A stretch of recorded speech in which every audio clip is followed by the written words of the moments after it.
दोस्तों कुछ औजार मैं इकट्ठे कर रहा हूँ। जो हमारा प्लांट तूफ़ान में टूट गया था उसको एज ए बोनसाई बनाने के लिए, बोनसाई पॉट में शिफ्ट करने के लिए, जो उसके साथ के प्लांट थे दोस्तों उनको हमने एक प्लांट शेल्टर में शिफ्ट कर दिया था और ये प्लांट रह गया था। काफ़ी टाइम हो गया है तूफ़ान को आए हुए, कई दिन हो गए हैं, और उसके बावजूद जो प्लांट है वो सर्वाइव कर रहा है। वो कैसे सर्वाइव कर रहा है चलिए वो मैं आपको पहले दिखा देता हूँ। नमस्कार, मैं हूँ प्रदीप नैन। ब्लूमिंग यार्ड में आप सबका स्वागत करता हूँ।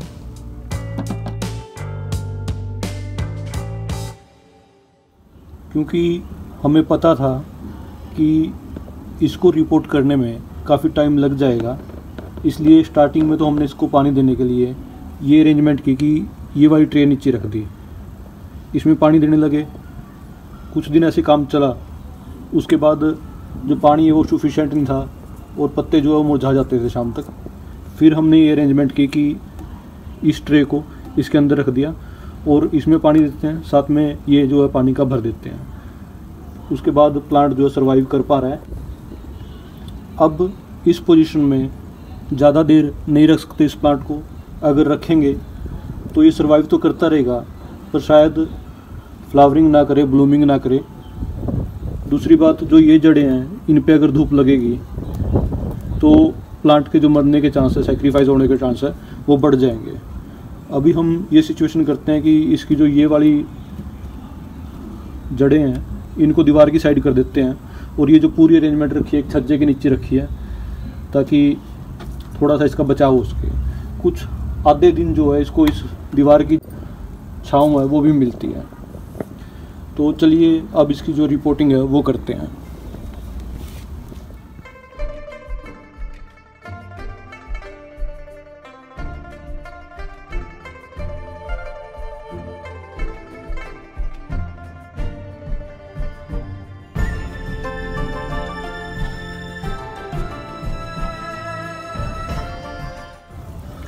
दोस्तों जो रूट बॉल में मिट्टी होती है उसको डिसॉल्व करने के लिए जो ये टेक्निक है, पहले भी हम अपने एक वीडियो में यूज़ कर चुके हैं जब हम अपने सिंगोनियम के प्लांट को रिपोर्ट कर रहे थे।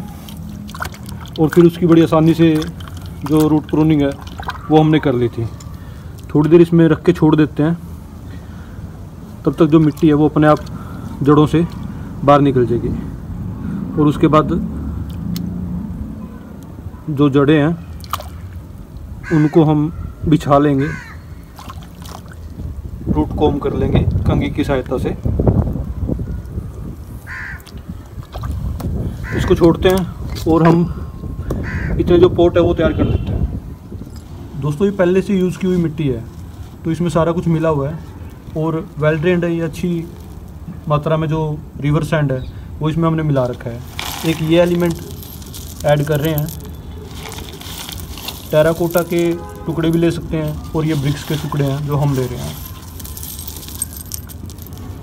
ये बोनसाई में ओवर वाटरिंग को भी रोकते हैं और अंडर वाटरिंग को भी रोकते हैं। अपने अंदर ये पानी को सोख लेते हैं और जब बोनसाई में पानी की कमी होती है तो धीरे धीरे पानी को रिलीज़ करते रहते हैं, इसलिए इनको बोनसाई की मिट्टी में मिलाया जाता है।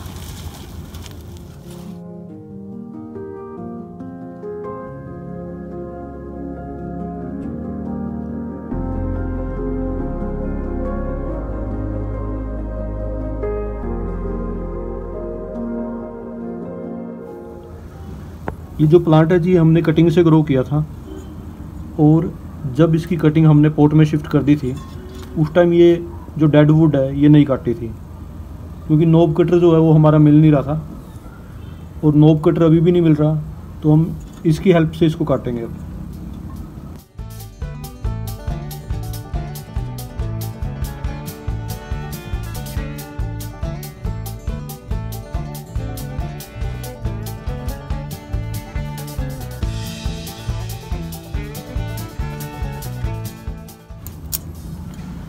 दोस्तों इस चीज़ को अगर हम पोट में लगे लगे काटने की कोशिश करते हैं फिर हमें जड़ें हिलने का या जड़ से स्टेम के अलग होने का जो डर है वो बना रहता है, इसलिए मैंने इसको काटा नहीं और कभी नोब कटर हमारा मिला नहीं, तो हम आज इससे काट रहे हैं।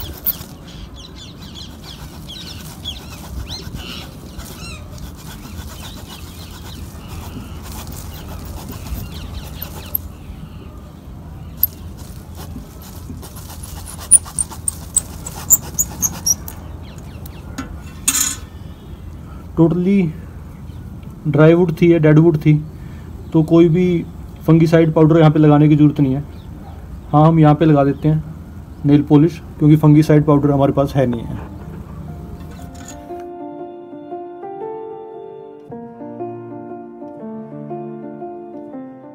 अभी हम सिर्फ इस प्लांट के ट्रंक के साइज पे ध्यान दे रहे हैं, इसकी शेप पे अभी काम नहीं कर रहे हैं। और जब शेप पे काम करेंगे तो वायरिंग का यूज़ नहीं करेंगे, सिर्फ क्लिप एंड ग्रो मेथड से ही शेप देने की कोशिश करेंगे।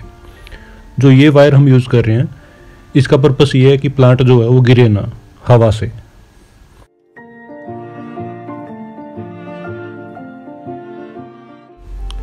ये पानी वाला मेथड अपनाने के कारण ना तो हमें जड़ों को कॉम्ब करना पड़ा और ना ही जड़ों को प्रून करना पड़ा, पहले से ही एक कॉम्पैक्ट रूट बॉल हमें मिल गई।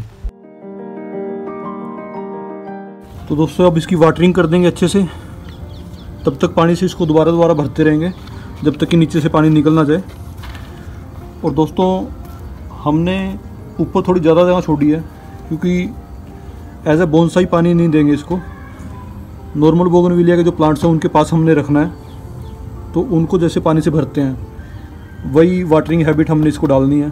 तो इसलिए थोड़ी ऊपर जो है हमने जगह ज़्यादा छोड़ दी है, ताकि पूरी गर्मियों के मौसम में अगर सुबह पानी डाल रहा है तो शाम तक ही दोबारा सूखे।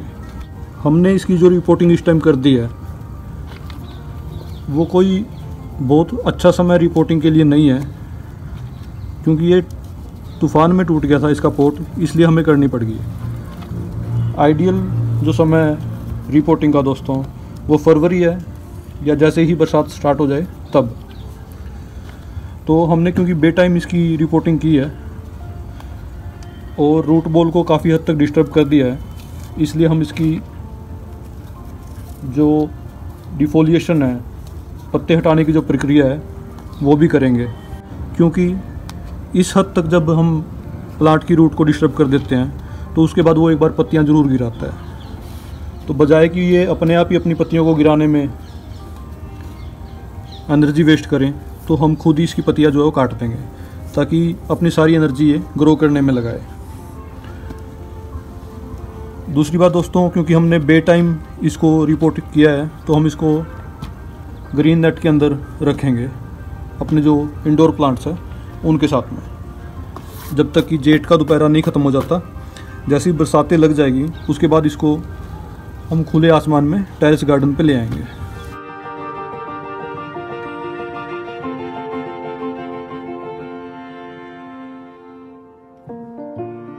दोस्तों क्योंकि अब इस टाइम हम सिर्फ प्लांट की शेप पे ध्यान दे रहे थे, हमारा पूरा मकसद इसके स्टेम को मोटा करना था, इसलिए काफ़ी सेक्रीफाइस ब्रांचेस जो है वो हम इसमें ग्रो होने दे रहे हैं। बाद में जो अंदर को ब्रांचें निकल रही है उनको हम काट देंगे जब हम इसकी शेप पे काम करेंगे, और हो सकता है हम इसकी जो थोड़ी हाइट है वो भी कम करें।